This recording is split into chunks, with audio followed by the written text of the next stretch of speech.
The Wicked Will Rise, Chapter 16. I jumped to my feet and flung myself into Knox's arms, practically knocking him over in the process. If it had been a movie, the cameras would have rotated around us as the orchestra swelled and Knox swept me up in his arms. Young lovers reunited at last, happily ever after. You know the drill. If it were a movie, the strings would have come in at the very moment that our lips met in a passionate do-or-die kiss. But it wasn't a movie.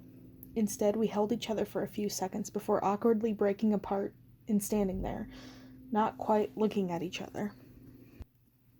"Hi," I said. "Hi," Knox replied. "So," I said. "Yeah," he said. Seeing him again, just when I least expected it, I was reminded of how little I'd known him. We had fought against each other and fought at each other's sides. When he was gone, I missed him. I knew that much. But did it actually mean something?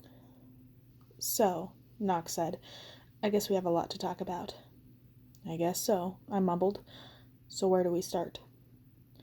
Knox ran a hand through his hair. He looked up at the sky, where the sun was setting again. "Look," he said, "I don't even know how long I've been stuck here. Long enough to think about some stuff, and—" He clenched his eyes shut like he was in pain. "Oh, screw it," he muttered to himself. "So here's where the strings come in, and more importantly, the kiss. It wasn't the kiss from a movie, it was just a kiss, sloppy and grateful and a little awkward, as we found our footing and tried to figure out exactly how we were supposed to fit together, and then settled into something that was both new and familiar at the same time. When it was over, the credits didn't roll. There definitely was no happily ever after, but I felt happy anyway. We both stared there, looking at each other like, what was that? Neither of us had any idea what we were supposed to say. Then every question I had came spilling out in one breath.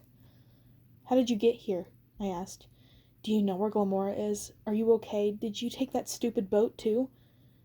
Knox tried to speak over me, answering my questions and asking his own, but I didn't leave him any room. It was too much of a relief just to get to talk to him. After all this time, I would shut up when I was ready. "What about the fog?" I asked. What did you see in there?" Knox shook his head blankly. He didn't know what I was talking about. "Fog?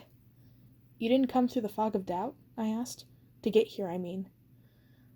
"I don't exactly know how I got here. I just kind of, showed up," he said. "One minute Mombi was teleporting us out of the Emerald City. The next minute things got all screwed up. And then I was here. Guess I got lost." "It sort of makes sense," I said, rolling it over in my head. "I mean, kind of. How long have you been here?" "No idea. Days at least? Weeks? Who knows? Time's even screwier than normal here, I think." "What have you been doing?" "Nothing, really. Just sifting through all this stuff, hoping I'd find something useful. Mostly I was just trying not to go crazy. I probably would have if I hadn't known you would show up eventually." "Wait. How did you know I was coming? Even I didn't know I was coming." "I just had a feeling telling me that I should sit tight, that you were on the way." He wiggled his fingers and made a spooky warbling sound. "I'm psychic, I guess." I said, giving him a funny look. He gave me the exact look back. "No, really, I am. A little psychic. You knew that, right?" Somehow I missed it. He raised his eyebrows in surprise. "You're serious?" I said. "Oh, it's really no big thing. The sixth sense comes in handy in fights, so I can figure out my opponent's next move. Basically, when my gut talks, I listen. It's just that my gut has a lot to say. Been that way since I was a little kid. Since before I've even learned magic." "What, you think Mombi rescued me out of the kindness of her heart?" "Kinda, yeah," I said. "I guess that is what I thought." "Nah, I mean, she probably would have rescued me anyway, but I doubt she would have taken me under her wing the way she did. Mombi always does that when she thinks someone might be useful. Anyway, I'm half kidding. I mean, I am a little psychic. Sometimes I don't think that's how I knew you were coming. He paused. "I mean, I guess it was less like I knew you were coming and more like I had to hope for something. Otherwise, I really would have lost my mind. I'm serious." "Oh," I said, taken aback. I was flattered, yes, but this was way more sincerity than I was used from him. It was more talking than I was used to from him, too. The Knox I knew wasn't exactly what you would call an open book. He was more like a tightly locked safe. Sorry, he said. Forget it. And forget the questions, too. I don't have any of the answers. I've been stuck on this island. You're the one who's been out in the world. Tell me what I've been missing. So I took a deep breath and started at the beginning. Knox listened in rapt satisfaction. Then he went in a direction I hadn't expected. You met a Magrill, huh? Yeah, I said. Why? No reason, he said. It's just that I've never heard of anyone actually seeing one before. The Magrill's more like a legend or something. I didn't even know they were real. I let out a little laugh. Come on, this is Oz. Witches are real. Fairies are real. Everything's real here. Yeah, he said. Everything except the Magrill. That's why it's kind of strange that you saw one, that you talked to it. Especially since... He trailed off, but I knew what he was talking about, and I pulled my knife down from the air and I held it in my open palm so that we could both look at it. On the hilt, just as Knox had carved, was the very same bird I had encountered. What do you think it means? I asked. He shook his head. Means nothing, he said. But anyway, what happened next? Oh, I said, realizing there were some parts of the story I wanted to keep to myself. You know, fog, doubt, a really dumb boat. Then I was here. Knox raised an eyebrow, but he didn't press any further. So here we are, he said. I guess it would have been too easy for you to show up and tell me that Dorothy was dead, the kingdom was restored, and all the wrongs had been reserved, huh? I gave him an in-your-dreams look. Yeah, I said. Maybe you did go crazy here. Maybe, he said. Then something struck him. Hey, he said with a touch of excitement in his voice. I want to show you something. I nodded, figuring that it'd be something useful, something to lead us where we were going. Instead, Knox pulled a piece of paper from his pocket and unfolded it, carefully smoothing the creases. I searched this island up and down, didn't find anything except this. He handed me the paper with a cockeyed expression that was both proud and bashful. It was a photograph. In it, a chubby kid, really just a baby, sat wedged between two handsome grown-ups. On the left, the man was stern-mouthed, but his eyes were twinkling like he was laughing inwardly at a secret joke. The woman on the right was beautiful, but with a certain goofiness to her, which was accented by the fact that her hair, like Knox's, was so wild that it looked like she just stuck her finger in an electrical socket. Meanwhile, the kid looked like he would never in his life be able to take anything in the world seriously.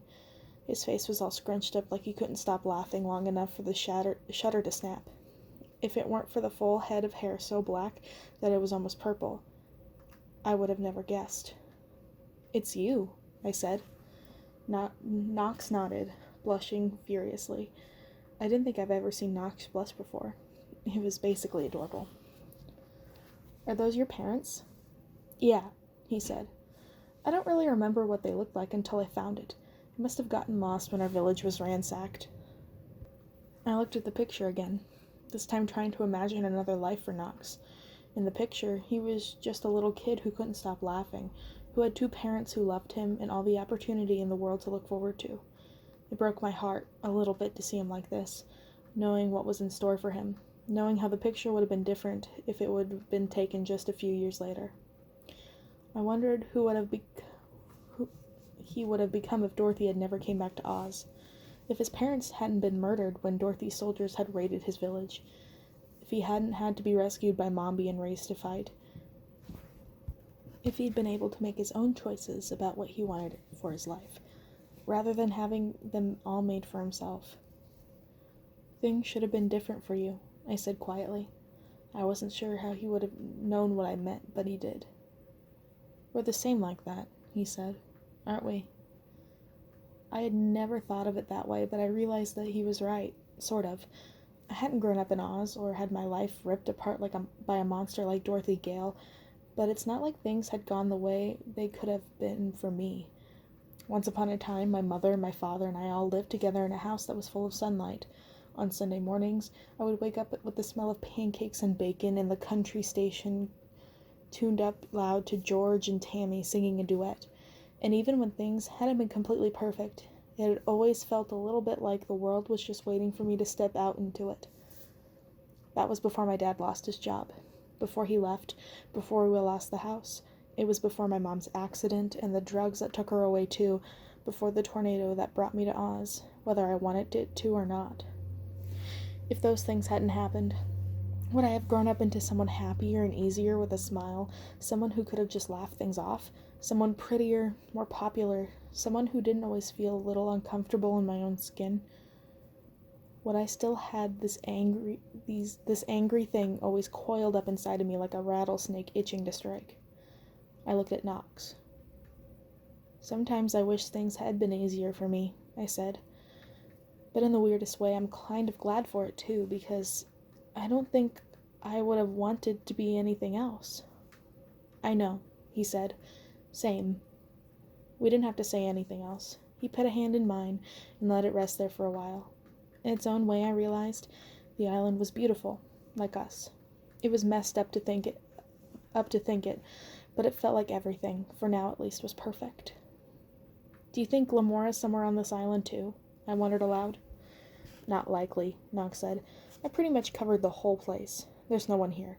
The city is just past the trees. It's unbelievable. I've never seen anything like it. I saw the skyscrapers from the water, I said. I didn't realize there was a whole city, though. I wonder how it got here. You don't think there's anyone hiding out in there? I guess you never know, but if there is, they're hiding pretty good. Anyway, Glamora's got to be okay. She's second to Mombi when it comes to sorcery, sometimes first. I'm sure she found her way out of the in-between just fine. She's probably biding her time resting up until she gets her power back, like Mombi. I hoped he was right. So what do you think we do next? I wondered, casting my eyes across the terrain, trying to see where Ozma had gone. She was still digging through the piles of lost objects, but she was doing it aimlessly, like she had lost whatever trail she'd been following all this time. Well, he said, we should probably find Polychrome, right? If that's what Mombi Dearest says. Yeah, I sighed. I guess so. Ozma should be leading us, but ever since we got on that boat, it's like the radar's been jammed. Something about this place is messing with her, I guess. Or maybe she wasn't bringing you to Polychrome at all, he said. Maybe she's not as suggestible as Mombi thinks. We sat there for a minute quietly. Then I looked at him. I realized he was looking at me in this intense, serious way. What? Instead of answering me, he touched my cheek softly. We can change things, he said. Forget Mombi. Forget Glamora. Forget the Order. We don't need to do it for anyone else. Let's just do it for us. I didn't quite understand what he meant, and then I did.